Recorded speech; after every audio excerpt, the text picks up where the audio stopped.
Today we have an unbelievable tale that unfolded in a Louisville courtroom, where 20-year-old Austin Boone is charged with speeding and possession of drug paraphernalia. In a bizarre turn of events, this man shocked everyone present when he dropped his pants right in the middle of a court hearing. Yes, you heard that right. This audacious act left everyone in the courtroom stunned and bewildered. In this video, we will delve into the details of this shocking incident, exploring the circumstances leading up to it, the reactions of those involved, and the legal consequences that Austin Boone now faces. In the quiet city of Louisville, Kentucky, a series of events unfolded that would leave the community in shock and disbelief. To understand the gravity of what transpired in the courtroom that day, we must first delve into the background of the man at the center of this scandalous incident, Austin Boone. Austin Boone, 20-year-old resident of Louisville, had always been known for his eccentric behavior. Friends and acquaintances described him as an unpredictable character, often seeking attention through outrageous acts. However, no one could have anticipated the audacity and sheer boldness that he would display on that fateful day in court.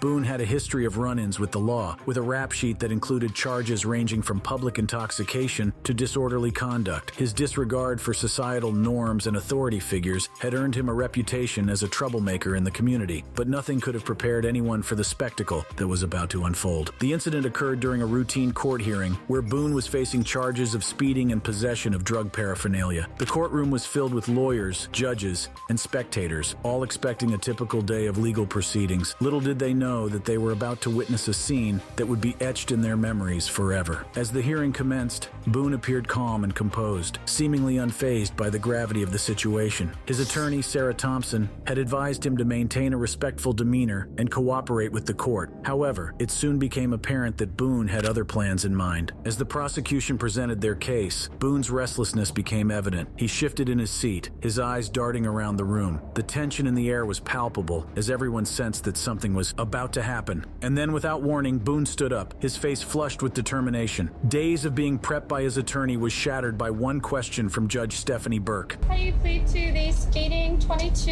over and a possession of paraphernalia on January 23rd? He went completely blank. For granted, you told me you said guilty or not guilty. Well, if you plead guilty, then I can give you the plea agreement that you made. Yeah, whatever the agreement was. Okay, the agreement was to plead guilty and get a $44 fine plus traffic school plus a $100 fine on the paraphernalia.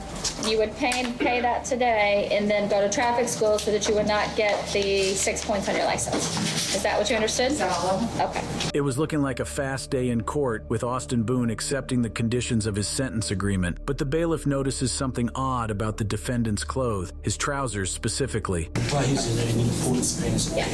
Your pants need to be up when you're in a courtroom. They are They're not. Sir, up.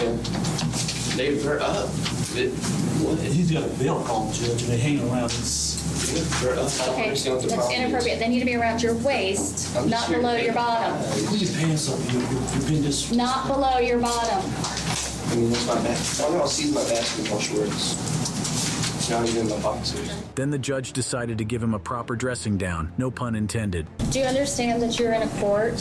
Yes, ma'am. Okay, you do what the judge says, and that is pull your pants up around your waist. What do you want me to do? Pull your pants up. If you have to tighten your belt, you're going to be an adult when you come to court. Do you understand? Yes, but right now I'm trying to leave court. You're going to stay a lot longer than you'd like if you don't pull your pants up. Ma'am, they are up. What do you want from me? They're up. Have a seat. Have a seat at your box. Have a seat. Because I said so.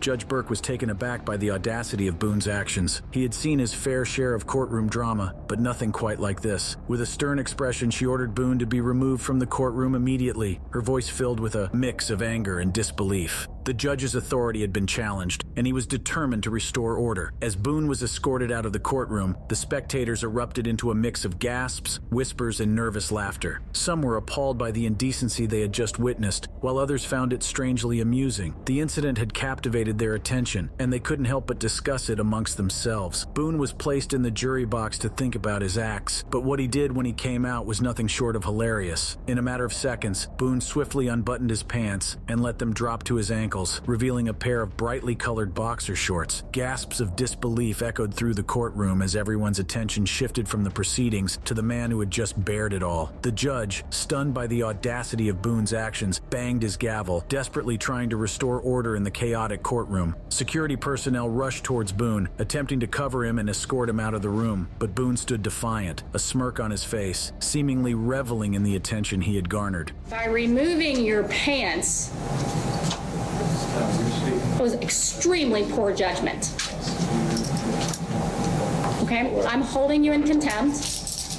I'm going to sentence you to 7 days to serve for direct contempt of court. As the bailiff takes him into custody, he made one last request. What about my pants though? Did you get them? There's a Gucci down on there. I don't care what you got. The incident sent shockwaves through the legal community and quickly became the talk of the town. News outlets picked up the story, and it spread like wildfire, captivating the public's attention. Social media platforms buzzed with discussions and debates, with some condemning Boone's behavior, while others found it amusing or even heroic. As the dust settled, questions arose about what could have driven Boone to such an extreme act. Was it a desperate cry for attention, a protest against the legal system, or simply the actions of a man who had lost touch with reality? The answers remained elusive, leaving the community perplexed and intrigued. In the aftermath of the incident, Austin Boone was taken into custody and charged with contempt of court, in addition to his existing charges of public indecency and disorderly conduct. The legal consequences he now faced were severe, potentially leading to fines, probation, or even jail time. The incident not only left a lasting impact on the individuals present in the courtroom, but also raised questions about courtroom security and the measures in place to prevent such incidents. It served as a wake-up call for the legal system, prompting a review of protocols and procedures to ensure the safety and decorum of courtrooms. News of the incident quickly spread beyond the confines of the courtroom. Local media outlets were quick to pick up the story, and it became the talk of the town. Headlines screamed with sensationalism, capturing the attention of readers and viewers alike. The incident had all the elements of a tabloid-worthy scandal: shock, disbelief, and a touch of absurdity. Social media platforms buzzed with discussions and debates about Austin Boone's pants-dropping act. Memes and jokes flooded the internet, with some finding humor in the situation, while others condemned Boone's behavior as disrespectful and inappropriate. The incident had divided the community, sparking heated conversations both online and offline. The media coverage surrounding the incident was relentless. News outlets provided minute-by-minute updates, dissecting every detail of the courtroom spectacle. Reporters interviewed witnesses, legal experts, and psychologists, attempting to make sense of the incident and its implications. The story had become a national talking point, drawing attention from far and wide. The impact of the incident on the community was profound. Many were left questioning the state of societal norms and the boundaries of acceptable behavior. Some saw it as a reflection of a society that craved attention and was willing to go to extreme lengths to achieve it. Others viewed it as a symptom of a larger issue, a breakdown in respect for authority figures and the justice system. The incident also raised concerns about courtroom security. How would Boone manage to drop his pants in a room filled with security personnel? Was there a lapse in protocols or a failure in the system? These questions prompted a review of security measures in courtrooms, with a focus on preventing similar incidents in the future. As the media frenzy continued, Austin Boone found himself at the center of attention. His name became synonymous with scandal and controversy. Some saw him as a rebel, challenging the status quo, while others dismissed him as an attention-seeking troublemaker. The incident had forever altered his public image, leaving a lasting impact on his life. As the dust settled after Austin Boone's shocking pants-dropping act in the Louisville courtroom, he found himself facing serious legal consequences. The charges brought against him included contempt of court, public indecency, and disorderly conduct. These charges carried the potential for significant penalties, ranging from fines to probation or even jail time. As the courtroom proceedings resumed, the judge wasted no time in addressing the charges and the seriousness of the incident. He emphasized the need for respect and decorum in the courtroom, highlighting the impact that Boone's actions had on the administration of justice. Thompson, in her defense of Boone, argued that his actions were a result of a momentary lapse in judgment and should not be taken as a reflection of his character as a whole. Presented evidence of Boone's previously clean record and testimonials from friends and family, painting a picture of a man who had made a regrettable mistake. The prosecution, on the other hand, argued that Boone's actions were deliberate and calculated. They presented witness testimonies, including those of court personnel and spectators, who described the shock and disruption caused by Boone's pants-dropping act. The prosecution sought to make an example out of Boone, highlighting the need for consequences to deter similar behavior in the future. After careful consideration of the evidence and arguments presented, the judge rendered his verdict. Boone was found guilty on all charges: contempt of court, speeding, and possession of drug paraphernalia. The judge emphasized the severity of Boone's actions and the impact they had on the courtroom and the community as a whole. The legal consequences for Boone were significant. Austin Boone eventually served 2 days in jail for contempt of court. As for the original charges of speeding and possession of drug paraphernalia, the judge honored the plea agreement, ordering him to attend traffic school and pay $178 in fines. I have a defendant who has been in your all's jail for 3 days, who is standing in front of me completely pantsless. Today we have another jaw-dropping incident that unfolded in a Jefferson County courtroom in Kentucky. In a case that left everyone in disbelief, a female inmate was brought before District Court Judge Amber Wolf without pants. The judge's outrage and subsequent actions have sparked a nationwide conversation about the treatment of inmates and the conditions within the correctional system. The defendant, who we'll refer to as Jane Doe, was charged with a first-time shoplifting offense, of which she was given a 75-day sentence. It all began when the woman's attorney stood before Judge Wolf, her client by her side. After learning of her charges and sentence, Judge Wolf was shocked as to why the sentence was a bit severe for a first-time shoplifter. Judge Wolf had to ask if there were other charges she wasn't aware of. Okay. Do you have other charges? Have you ever picked up any other charges? Okay, I'm not accepting this sentence. That's ridiculous. No. I'm sentencing you to a... How long have you been in custody? Well, they picked me up in Fayette Sunday morning. And you have no charges anywhere? No. None. The attorney, with a mix of frustration and concern, informed the judge that her client, who appeared to be pantsless, had not been provided with anything to cover up her lower half. This revelation immediately sparked outrage within the courtroom. The jail would also refuse to give her pants and any kind of hygiene products that she needed. No pants? What? I've been wearing this since I came in with this on Sunday. Excuse And me? other hygiene products that she greatly needed and requested. Shocked by this revelation, Judge Wolf wasted no time in taking action. She reached for her cell phone and dialed Metro Corrections Director Mark Bolton, demanding answers for this outrageous situation. This is outrageous. Is this for real? The frustration in Judge Wolf's voice was palpable as she questioned the integrity of the correctional system. She couldn't believe that such a basic necessity as clothing was being denied to an inmate. Hi, Jenny. This is Judge Wolf in Courtroom 102. How are you today? I'm fine. I'm actually calling to talk to Director Bolton or anyone who can come to my courtroom and tell me why there is a female defendant standing in front of me with no pants on. And she's been here for how many days, ma'am? I got here like 3 days ago, 2 or 3 days She's ago. been in our jail for 3 days. The courtroom was filled with a sense of disbelief as everyone tried to comprehend how such a situation could occur. The woman, who had been in jail for 2 to 3 days, explained that she was arrested in the clothes she was wearing, leaving her without proper attire. Can we get her something to cover up with? Anything? Anything. Anything. I don't care what it is. We'll sit in the back until... Now let's take her back. The woman's plea for basic necessities struck a chord with Judge Wolf, who recognized the inhumane treatment she had endured. Determined to rectify the situation, the judge made it clear that she would not allow the woman to be returned to jail until she was appropriately dressed. She also lambasted the county for giving the woman 75-day sentence for a first-time shoplifting offense and apologized to her for the way she was treated. Also, I'm changing your sentence to a $100 fine, credit time served for that. Who? It's a shoplifting charge, a first-time shoplifting charge. 75 days? No, we're not doing that. What is this? Am I in the Twilight Zone? What is happening? As the hearing progressed, tensions ran high in the courtroom. The video footage captured the raw emotions of the moment, showcasing the frustration and disbelief shared by everyone present. I have a defendant who has been in your all's jail for 3 days, who was standing in front of me completely pantsless, has no pants on. She has requested pants for 3 days and has been denied pants for 3 days. She has no pants and she is in court. And she has also been denied feminine hygiene products. What the is going on? She stated that the whole situation was simply outrageous.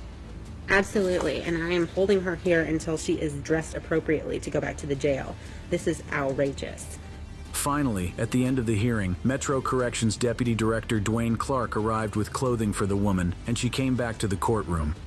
Again, I want to extend my deepest apologies to you for the way that you've been treated while you've been in our jail. This is not normal. It is not normal, and I've never seen it happen. There's a lot of girls up in fresh arrest that have on like similar clothes to what I had on, and they haven't given them a uniform.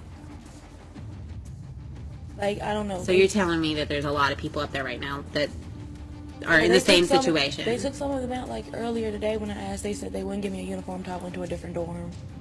Judge Wolf's apology highlighted the gravity of the situation and the need for change within the correctional system. It was clear that this incident was far from ordinary and raised serious concerns about the treatment of inmates. However, the defendant explained that this is a regular occurrence in the county jail. But they moved a lot of girls out last night.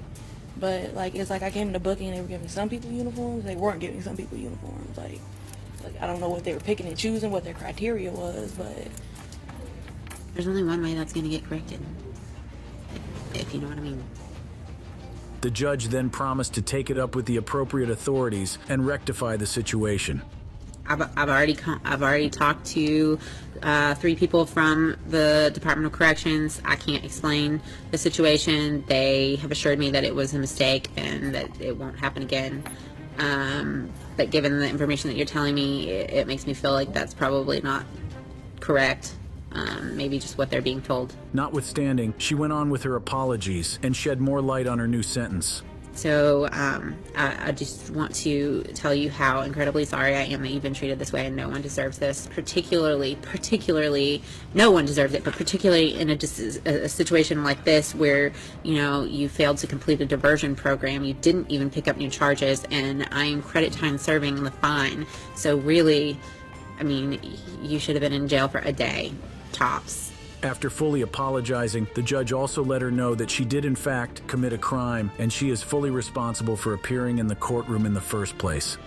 At that, and I will say, and you should have come to court. You should have come to court. This is not the part about the clothing and all that, but the fact that you're in custody is your fault. You understand that, right? You got to come to court. We can't just give people free passes all the time. But once you were arrested, the rest of this is completely inhumane and unacceptable. Judge Wolf eventually released her from jail with a $100 fine only. At this point, you are going to be released from custody, and all I can say is that I hope that your treatment for the remainder of the several hours that it will take to get through the process of release is much better. Okay? My apologies.